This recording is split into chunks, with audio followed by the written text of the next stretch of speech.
Bismillahirrahmanirrahim. Assalamualaikum warahmatullahi wabarakatuh. Buruan nyontek kali ini akan menggunakan framework Bootstrap 4 dan font Awesome agar tampilan lebih menarik dan elegan. Oke guys, jangan lupa subrek agar tidak ketinggalan video-video menarik lainnya. Check it out. Buka Sublime, copy dan pastekan ke dalam folder buruan_nyontek file-file seperti berikut: Bootstrap, Style, font Awesome, dan logo. Kelompokkan berdasarkan CSS, JS, dan image. Link ada di deskripsi. Tampilannya sebagai berikut: CSS ada 2, Bootstrap sama Style, kemudian IMG ada logo, .png, dan JS ada font Awesome. Buka index.php. Ini adalah kode yang sebelumnya telah kita buat. Buka browser, ketikkan localhost buruan_nyontek. Ini adalah tampilan awal sebelum kita menggunakan Bootstrap. Buka kembali Sublime. Kita akan rombak hampir keseluruhan karena kita tidak akan membutuhkan lagi tabel.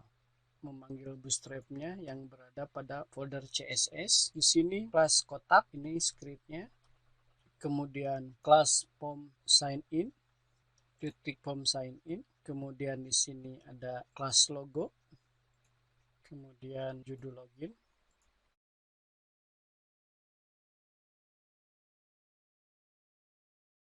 Nah, H5 kelas copy, H5 titik copy. Ini input group.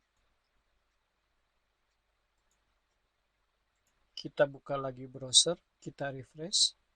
Nah, ini adalah tampilan akhir setelah kita menggunakan Bootstrap. Di sini ada logo put. Ini icon-icon ini bawaan dari font Awesome. Maaf, untuk penggunaan Bootstrap bisa diakses langsung di webnya, di Get Bootstrap. Begitupun dengan font Awesome. Bagaimana? Mudah bukan? Oh ya, terima kasih kepada kalian yang telah subrek dan nonton hingga beres di channel Buruan Nyontek. Jika ada yang perlu disampaikan, silakan tulis di kolom pesan. Assalamualaikum warahmatullahi wabarakatuh.